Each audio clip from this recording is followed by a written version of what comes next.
Bueno, quería hacer empezar hablando por un poco su vida. Usted trabajó como publicista, ahora me dice que ya no trabaja como publicista, pero quería saber si este interés por la literatura se mantuvo en el tiempo en el que usted trabajaba como publicista. Sí, sí, en realidad yo llego a la publicidad por la literatura.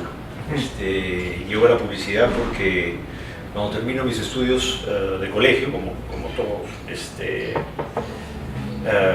anuncio mi deseo de ser escritor, y mi viejo, de una manera muy radical, me dice, te vas a morir de hambre.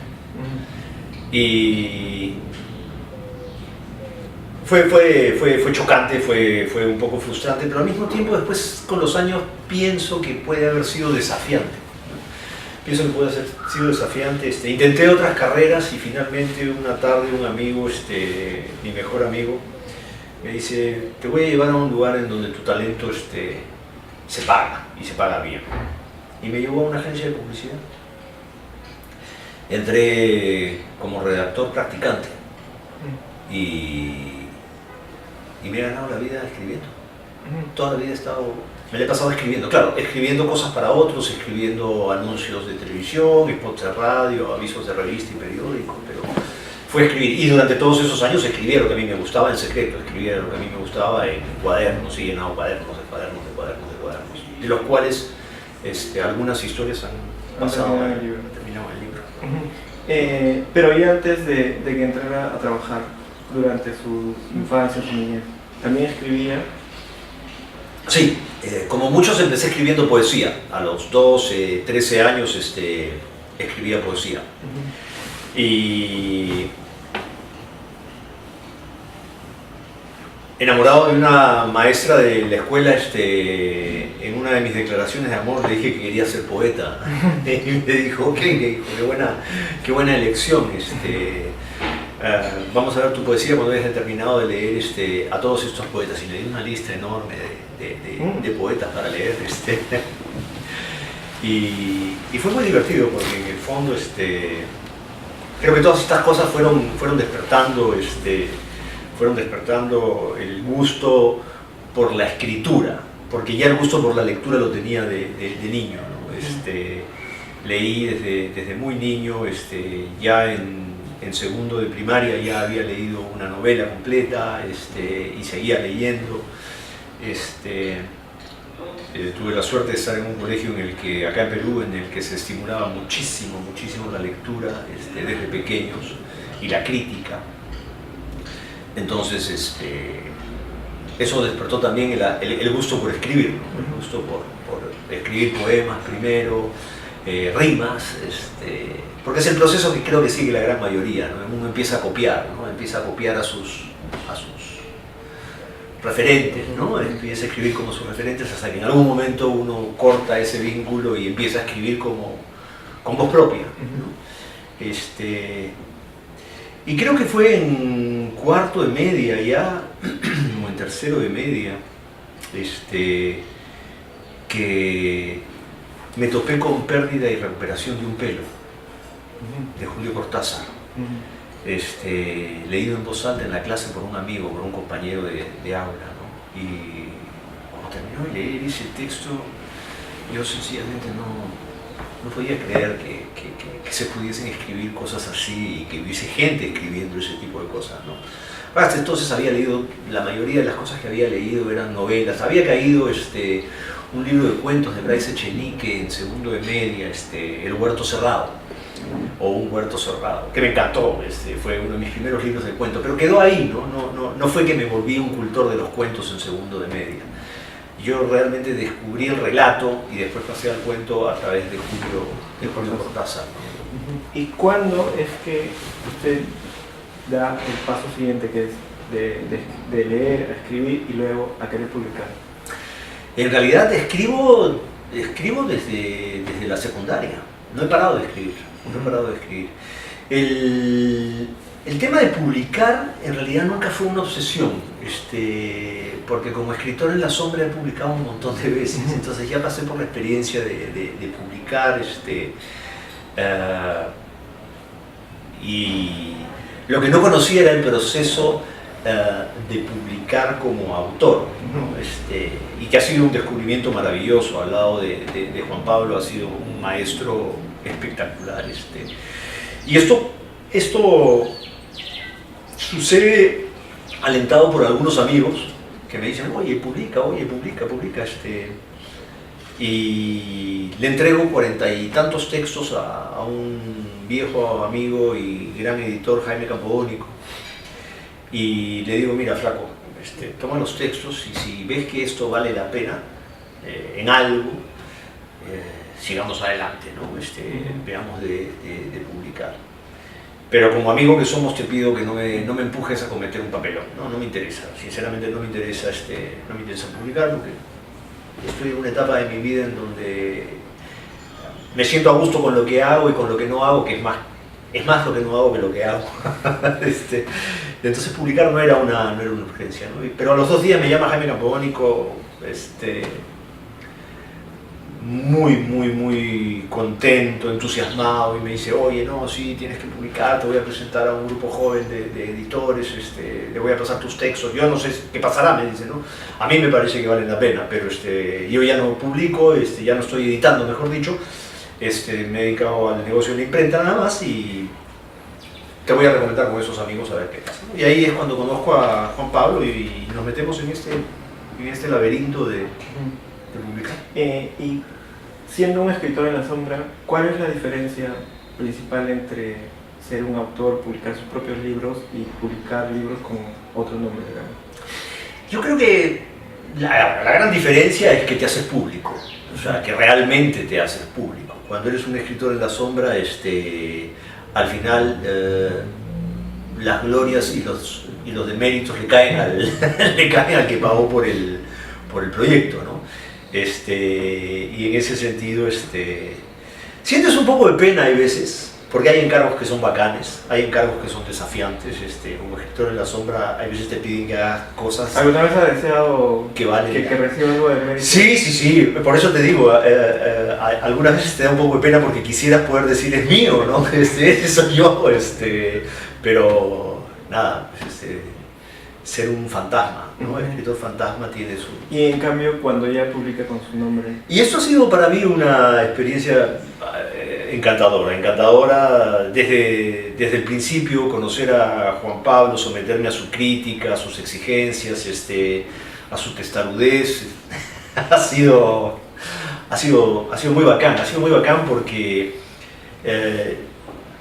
uno, o al menos yo confirmo que uno no termina de aprender en esta vida, ¿no? Y de pronto sentarme una vez más con un chico que puede ser mi hijo y aprender no kilos, sino toneladas de cosas, porque Juan Pablo ha sido muy generoso en este proceso, que no ha sido fácil para él, que no ha sido fácil para mí, porque obviamente estábamos en un terreno, es una mercancía muy particular, ¿no? O sea, los textos son, no sé, entes vivos. Entonces, cuando Juan Pablo metía su cuchara, yo decía, bueno, ¿qué metes tu cuchara en mi taza? Esta es mi taza, ¿no? Sácala.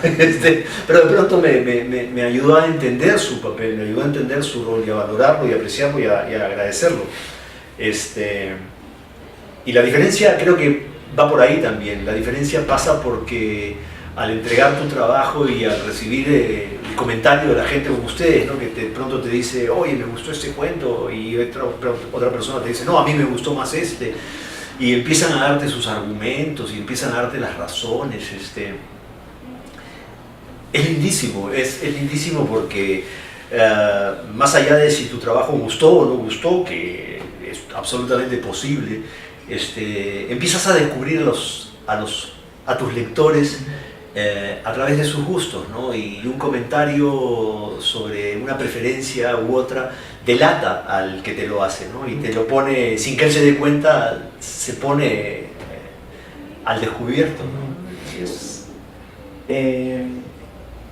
Justamente me parece que usted tiene muy en cuenta al lector, porque empieza el libro diciendo tiene en sus manos mis primeros 145 gramos de papel y tinta y, como era de esperarse, el desafío de convertirlos en un libro. Es decir, que el libro no es totalmente un libro hasta que no llega un lector que lo lee. Es mi percepción, es mi forma de ver las cosas. Yo soy un convencido de que para que la tinta y el papel de un proyecto editorial termine por convertirse en un libro, se necesita el lector, se necesita que alguien lo lea. O sea, mientras no, es papel y tinta. Papel y tinta. Y esto no es por desmerecer a nadie, ojo, simple y llanamente creo que, o sea, es fundamental la presencia del lector, es fundamental su agrado, su disgusto, su crítica, es fundamental su rol como receptor de nuestro esfuerzo, ¿no? Y negarlo, o sea, yo jamás hubiese podido, y me he cuidado muchísimo a la hora de hablar del proyecto, y me he cuidado muchísimo a la hora de presentarlo, y me sigo cuidando muchísimo de no referirme a Hallazgos y Extravíos como un libro, porque quien creo que tiene derecho a hablar de Hallazgos y Extravíos como un libro son aquellos que ya lo han leído, y son aquellos que le dan la categoría de libro, son aquellos que ya a través de su decodificación lo convierten en un libro bueno, un libro malo, un libro mediocre, un libro que les gustó, que no les gustó, un libro que van a guardar con afecto, un libro que van a tirar en un estante, pero ya fue un libro, ya creo que pasó a la categoría de libro, ¿no? Y en ese caso, estoy pensando, ¿usted seguiría escribiendo aún si no existieran los lectores? Sí, porque es lo que he hecho hasta ahora, ¿no? O sea, he escrito y escrito y escrito, porque me produce un enorme placer, porque forma parte de mi esencia como ser humano, ¿no? Quería saber si usted tiene cierta predilección por los cuentos más que por las novelas en general. Para escribir cuentos y relatos. No me siento para nada en capacidad de escribir textos de tan largo aliento, ¿no? Para la lectura, cuentos, novelas. ¿Y por qué esa preferencia para escribir cuentos? ¿Por el tema de tiempo? Quizás porque me resulta más desafiante la contundencia del cuento, ¿no? O sea, me resulta más desafiante esta idea de que el cuento es como una cosa muy rápida que debe sorprender y sacar de cuadro al lector en poco tiempo, ¿no? Versus la novela, pues, que es una cosa de mucho más largo desarrollo, en donde pueden coexistir 3 o 4 historias paralelas, en donde el autor puede ir y salir y volver al tema. Yo me siento mucho más cómodo en el formato cuento, pero es una cuestión para escribir. Lectura, hay novelas que me han parecido fantásticas y las he disfrutado tanto como libros de cuento, ¿no? Yo encuentro algo. Una de las características de varios de los cuentos es que siempre dejan como un final abierto. Hay cierta predilección por los finales abiertos en algunos cuentos. ¿Por qué esa decisión? Me encanta que digas eso. O sea, me encanta que digas eso porque creo que si hay algo que a mí me gusta de este proyecto, es justamente que al tener esos finales, cada lector le da al cuento el final que quiere. Y ahí de nuevo viene el papel del lector. Y ahí viene el papel del lector, y ahí viene esto que es tan importante. Ese libro es diferente, como diferente son sus propietarios, o sea, y eso para mí es tremendamente divertido, porque esta apertura, esta posibilidad de que tú termines un cuento de una manera y yo lo termine de otra manera y él lo termine de otra manera, y que un mismo cuento tenga 3 o 4 lecturas diferentes, creo que es atractivo. Creo que para mí es una cosa que me gusta muchísimo que la hayas podido percibir, porque es una cosa que personalmente me satisface como autor, el haber conseguido esto, ¿no? El que no sea solamente mi final, el final que yo te impongo como lector, sino que sea la posibilidad, que tengas la posibilidad tú de resolver el cuento como a ti te provoque, ¿no? De acuerdo a tu estado de ánimo, tu humor, lo que fuera. Y en cuanto a los personajes, ¿son historias basadas en gente que usted conoció? Porque dado que los cuentos son escritos durante mucho tiempo, ¿se ha tocado con ese tipo de personajes? Sí. Algunos personajes provienen de la realidad. O sea, son personas con las que me he topado, son personas que me han contado algo de sus vidas, son individuos con los que me he cruzado, son situaciones en las que he estado y he dicho, bueno, esto tiene que ser un cuento porque es buen material, ¿no? Y en particular, A las 5 en la estación, por ejemplo, es un cuento cuyo origen es real. La historia sucedió, claro, no sucede como en el cuento. Ya mi trabajo como autor ha consistido pues en situarla en un tiempo, recrear a los personajes y darles una vida que probablemente no tuvieron nunca los personajes originales de la historia, situarla en una geografía totalmente diferente a la que tenía la historia original. Vacaciones en Buenos Aires